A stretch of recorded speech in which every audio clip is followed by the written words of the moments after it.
चाहे वो फेम हो, करियर हो या फिर पॉपुलैरिटी। मैं एक ऐसा प्लेटफॉर्म खड़ा करने जा रहा हूं जहां पे नेचुरल टैलेंट की धूप इतनी तेज होगी कि फिर कभी किसी यूथ को स्टेरॉइड जैसा जहर अपनी बॉडी में डाल के अपनी जान नहीं गंवानी पड़ेगी।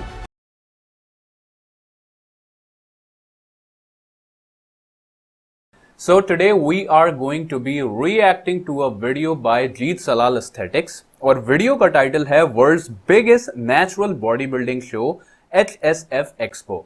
यानी ये कोई लोकल लेवल का शो नहीं है बल्कि एक ऐसा शो है जहां से दुनिया भर से एथलीट्स यहां पे आएंगे। दैट इज व्हाई इन्होंने कहा world's biggest natural body building show. So let's react. Natural body builders कौन जानता है इनको? Natural body building, are you serious? अरे भाई नेचुरल बॉडी बिल्डिंग में कुछ नहीं रखा है। तो भाई कंपटीशन में सामान चले है, बिना सामान चलाए कंपटीशन ना खेल पाएगा तू। नेचुरल बॉडी बिल्डर्स कोई पहचान है इनकी? पर नेचुरल बॉडी बिल्डर्स को देखने आएगा कौन? Natural body building competition? Oh come on, it's not possible. Okay, Testing is a joke. You have natural bodybuilding. Nobody knows who they are. कौन कहता है कि नेचुरल बॉडी बिल्डिंग का कोई फ्यूचर नहीं है? कौन कहता है कि नेचुरल बॉडी बिल्डर्स को फेम नहीं मिलता? और कौन कहता है कि नेचुरल बॉडी बिल्डर्स को स्टेज नहीं मिलता? अब मिलेगा और बहुत बड़ा मिलेगा। So guys, here I present the Himalayan Stallion Sports Festival presented by Divine Nutrition. Divine Nutrition, that is the same supplement brand highly promoted by Sahil Khan. और जहां तक मुझे याद है that is India's first US FDA registered supplement brand. दोस्तों, इस sports festival में इस दुनिया के सारे ड्रग फ्री और नेचुरल एथलीट्स को एक प्लेटफॉर्म मिलेगा जहां पे वो अपने टैलेंट को शोकेस कर पाएंगे on an international level. On an international level, that is from like US, Canada, from all over the world. यानी ना सिर्फ इंडिया से बल्कि all over like Asia, you know, Europe, everywhere, सारे के सारे एथलीट्स यहाँ पे आएंगे to compete.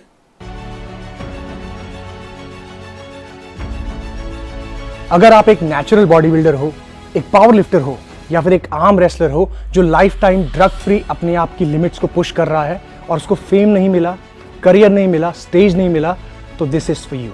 I would like a bit, you know, disagree with this क्योंकि देखें, अगर आप बात कर रहे हैं to make a name for yourself, that is अगर आप एक नेशनल चैंपियन बनने की बात कर रहे हैं, फिर नेशनल लेवल पे compete करने की बात कर रहे हैं, so of course इसके लिए आपको प्लेटफॉर्म चाहिए, of course आपको वो चीज उस चीज की जरूरत पड़ेगी। लेकिन if this is about only popularity या फिर फेम, सो ऑफ कोर्स उसके लिए this is like more than enough. आजकल जो सोशल मीडिया की स्ट्रेंथ है, उसकी जो पावर है, उसके लिए आपको किसी चीज़ की ज़रूरत नहीं पड़ती। जैसे कि इसी सोशल मीडिया ने हमें दिखाया कि इवन 15-16 साल के बच्चे over like 500 pounds easily squat कर लेते हैं।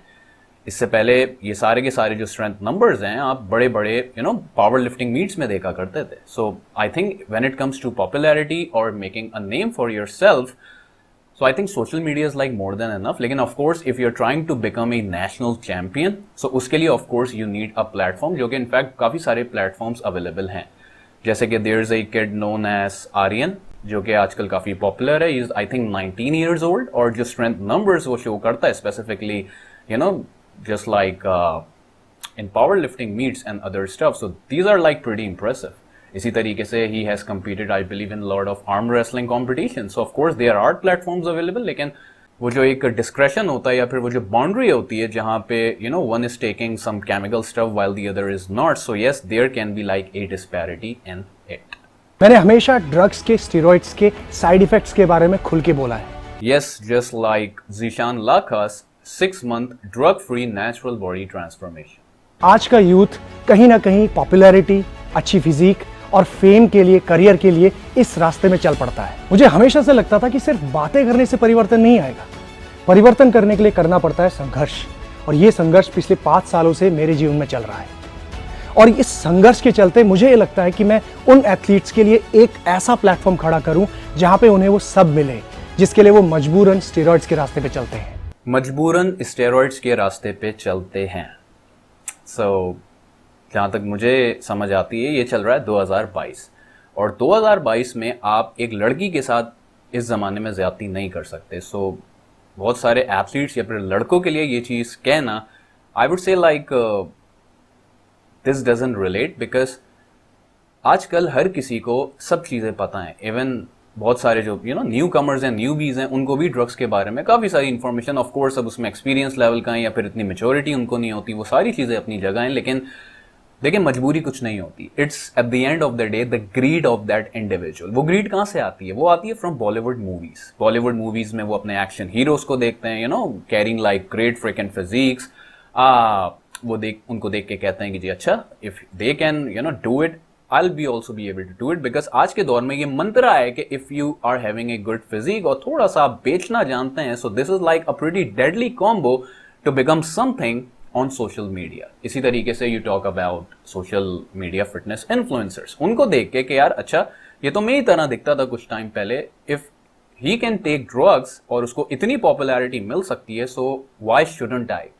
सो आई वुड से कि मजबूरी से ज्यादा this has become a fricking great, क्योंकि देखें दुनिया भर में लोग मरते हैं इससे, सबको पता होते हैं क्या साइड इफेक्ट्स होते हैं, सबको पता होता है कि क्या इसके एक्सट्रीम रेपरकशंस हो सकते हैं, but still I personally think it's like more than greed than मजबूरी। I remember एक वीडियो मैंने कवर करी थी ऑन तरुण गिल्स का, वो एक रिएक्शन था, उसमें आई थिंक 17 साल का लड़का, ही वॉज हैविंग बेयरली उसके 200 समथिंग नैनोग्राम्स पर डेसीलीटर टेस्टोस्टेरोन था, और उसमें उसने ये चीज़ एक्सेप्ट करी थी कि जी सोशल मीडिया का दौर है, अच्छे लाइक्स आ जाएं, थोड़ा सा इंसान पॉपुलर हो जाए। So of course at the end of the day I think मजबूरी से ज़्यादा this is an individual's greed, चाहे वो फेम हो, करियर हो या फिर पॉपुलैरिटी।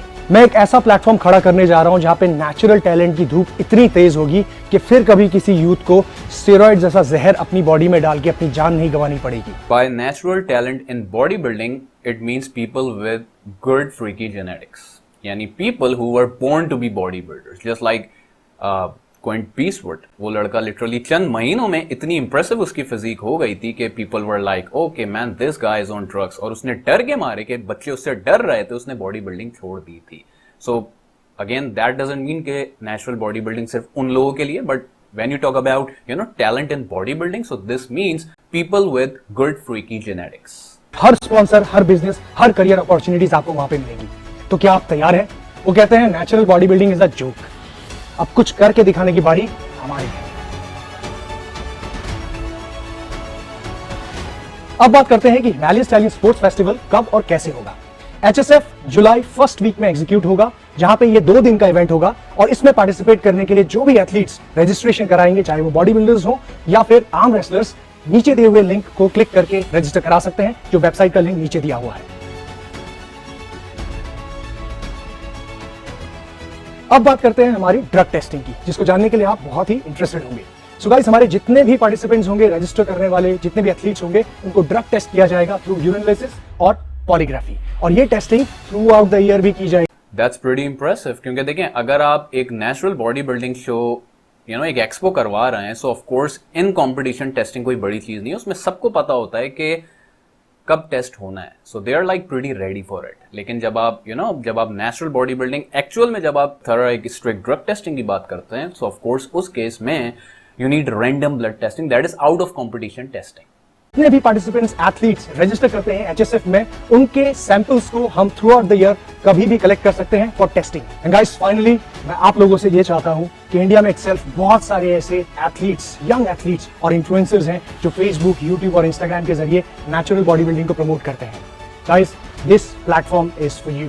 HSF एक कम्युनिटी है जिसमें हम सब लोग एक साथ मिलकर काम करेंगे। So guys, join us. And guys, जैसे जैसे हम HSF की डेट्स के पास पहुंचते जाएंगे, I give you more details. अच्छा जी, अब मैं हूँ HSF की ऑफिशियल वेबसाइट पे, जहां पे ड्रग टेस्टिंग क्राइटेरिया इन्होंने दिया हुआ है। जल्दी जल्दी करके इनको देखते हैं। All athletes must be drug free and compliant with the WADA anti-doping code. Drug testing is to conform to the current WADA prohibited list by WADA accredited labs. ठीक है। सेकंड पॉइंट ये कहता है, ठीक है, सेकंड पॉइंट भी ठीक है। तीसरा है, you must obtain 2 characters of references attesting that you are drug free. यानी अगर लेट्स से मैंने एक रेफरेंस साइन कर दिया फॉर सिंगा कि वो नैडी है, और अगर टेस्ट में वो उसका टेस्ट फेल हो गया, सो क्या मुझे लटका देंगे? Then we have all athletes must pass a WADA certified urine or blood test and blah blah. HSF will also conduct drug testing at each event as well as random testing to members of the natural teams throughout the year.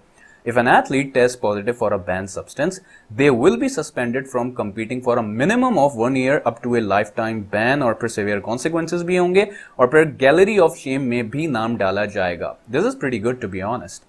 Any athlete that produces an adverse analytical finding that is positive test result faces immediate suspension beginning the date of positive test.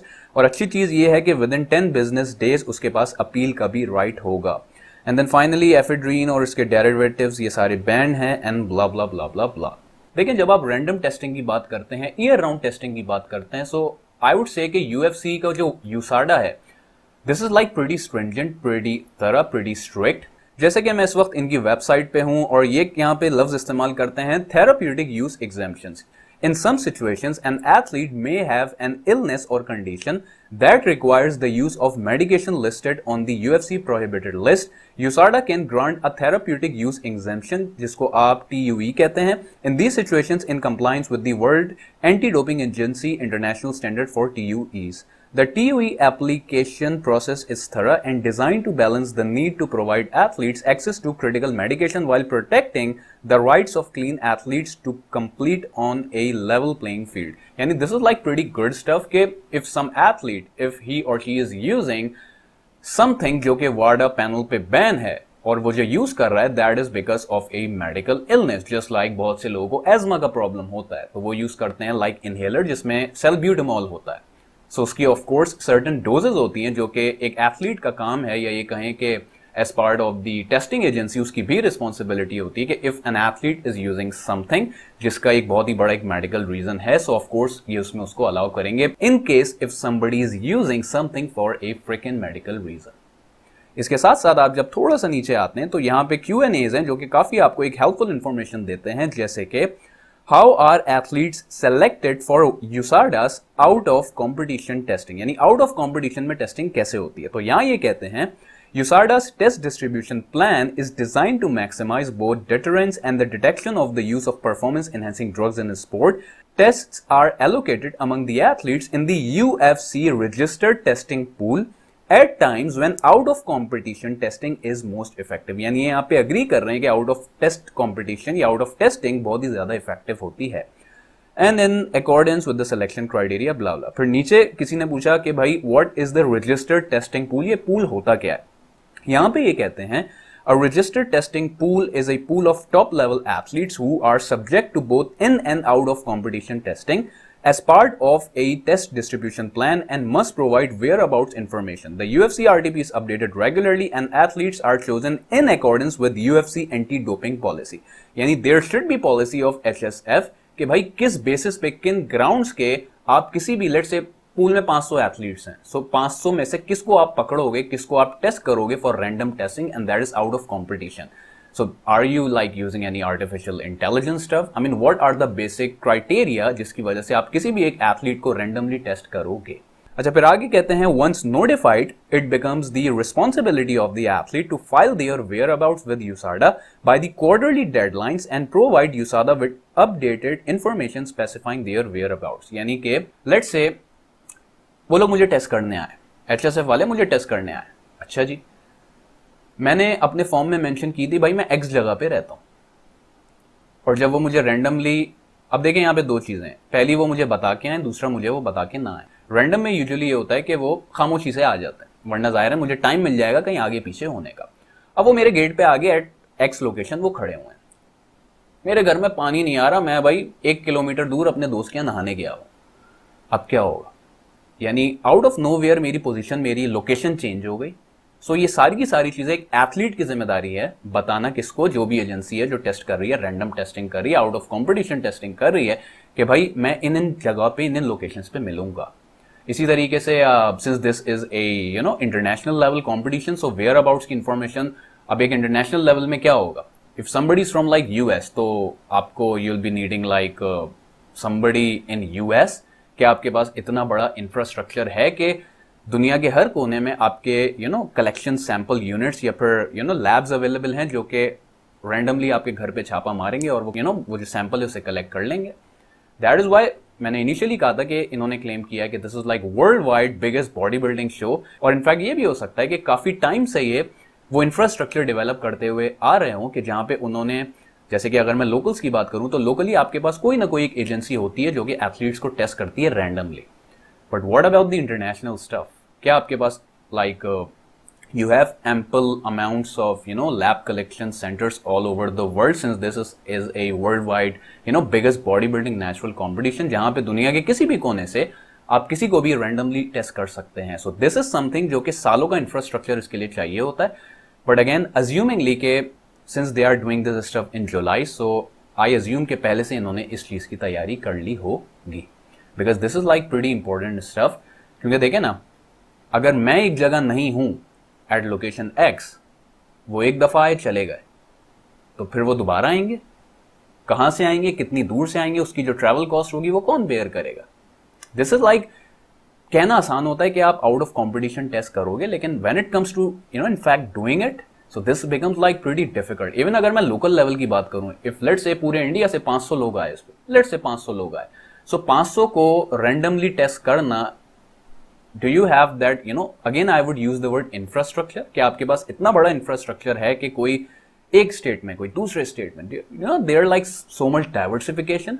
सो एक test रह गया तो दूसरा कब आएगा, and so on and so forth. फिर athlete पे जो रिस्पॉन्सिबिलिटी है, ऐसा तो नहीं कि भाई बगैर बताए लेट्स से वो आ गए और आप उस वक्त नहीं हुए तो आपको बैन कर दिया. So there can be like so many fricking stuff, specially when it comes to out of competition testing. और अब मैं आपके सामने रख रहा हूं यूएफसी के जो 2021 में जो टेस्टिंग नंबर्स थे, यानी this is like pretty important, और ये ट्रांसपेरेंसी के लिए बहुत ही ज्यादा जरूरी होता है. जैसे कि 2021 में यूसाडा ने यूएफसी में जितने कॉम्पिटिशन हुए, सो इन कॉम्पिटिशन कितने टेस्ट हुए, 89. टेस्टिंग नंबर्स कितने, 89 पहले क्वार्टर में 2021 के. जबकि आउट ऑफ कॉम्पिटिशन की आप तादाद देखें, ये 1000 से ऊपर है. इवन अगर आप इसका परसेंटेज निकालें, so like बेयरली like 10% for in competition, यानी ड्यूरिंग द कॉम्पिटिशन जो टेस्ट होगा या कॉम्पिटिशन के दिन पे जो टेस्ट होगा वो अराउंड 10% है. जबकि आउट ऑफ कॉम्पिटिशन, या जिसको रैंडम टेस्टिंग ये लोग कह रहे हैं, that is more than about 90%. The same goes with quarter 2, quarter 3 and quarter 4, यानी मोर देन 90% वो नंबर है जो कि आउट ऑफ कॉम्पिटिशन या फिर रैंडम टेस्टिंग की मद में जा रहा है. इसी तरीके से 2020 में अगेन क्लोज टू लाइक 89-90% आप देख सकते हैं. सिमिलर नंबर गोज टू 2019, 2018, यानी एक लार्ज प्रोपोर्शन है जहां पे यूएफसी सिर्फ ये नहीं कहता, या फिर यूसाडा सिर्फ ये नहीं कहता कि जी हम बहुत ही जो आउट ऑफ कंपटीशन टेस्टिंग होती है वो बहुत ही स्ट्रिक्ट होती है और हम इस चीज के बिल्कुल साथ हैं, लेकिन वो एक्चुअल में आपको वो नंबर्स दिखा रहा है. This is like pretty good for your transparency purpose, के जो आप क्लेम कर रहे हो इन द बिगिनिंग, क्या आप वाकई में वो चीज अप्लाई कर रहे हो या नहीं कर रहे हो. So I would assume कि there would be like sufficient infrastructure available, the minimum threshold available जो कि out of competition testing करेगा. और जैसे कि मैंने कहा, if you want to make this natural bodybuilding expo popular or any in fact bodybuilding show popular, so उसके लिए in fact बहुत जरूरी होता है कि आप random testing को ज्यादा से ज्यादा elevate करें. जबकि क्योंकि देखें ना यार, अगर आप इन हाउस या फिर ड्यूरिंग द कंपटीशन टेस्टिंग की बात करें तो सबको पता है कि यार उस टाइम पे टेस्ट होगा. सो आई वुड से कि there is not a big deal, specifically जब आपके पास वो कौन सा लड़का था सत्विक पांडे का, वो जो कह रहा था कि किसका टेस्ट क्लियर कराना है ओलंपिक्स में, मैं करा के दिखाता हूं. I don't know the name of that guy. So अगर ऐसा है, सो आई थिंक आपके अब कमाने का टाइम आ गया है. क्या नाम था यार, जो बहुत से मुश्किल टेस्ट होती हैं उनको बहुत इजीली फेक आउट कर देते हैं. और जितना मुश्किल बता रहे हैं ये कि इतना मुश्किल है इसको फेक आउट करना, मतलब आपके रोनाल्डो जो है उसके टीम का कोई डॉक्टर होगा वही फेक आउट करा सकता है, ऐसा नहीं है. आप बताइए किसका फेक आउट कराना, मैं फेक आउट करा के दूंगा ड्रग्स यूज करा के. A lot of people I think would be like following you, approaching you कि भाई हम आपने कहा था कि आप टेस्ट क्लियर करा के दोगे, सो अब आपका टाइम है. मैंने आपको रेफर कर दिया है, just reach out my previous video, that is my reaction of Satvik Pandey's assessment bla bla. वहां पे आपको उस बंदे की डिटेल मिल जाएगी. So all the athletes who are literally approaching to become like proven fake natty, so मैंने आपको उसका पता बता दिया. You can thank me later on. So I would like wish Jeet Salal all the very best for his HSF Expo. और I think this is like a pretty good stuff, pretty good step. लेकिन again, अगर इसमें basic चीज़ों का ख्याल नहीं रखा जाता, so again this would be like pretty much similar to shows like Musclemania or any other bodybuilding show. So best wishes from my side. और जाते जाते सिर्फ और सिर्फ एक चीज़, and that is I wish that this natural biggest worldwide bodybuilding show is not as natty, is not as natural as Zishan Lakha's 6-month natural body transformation. If you find this video helpful, make sure you let me know by leaving a comment and a thumbs up below. See you guys.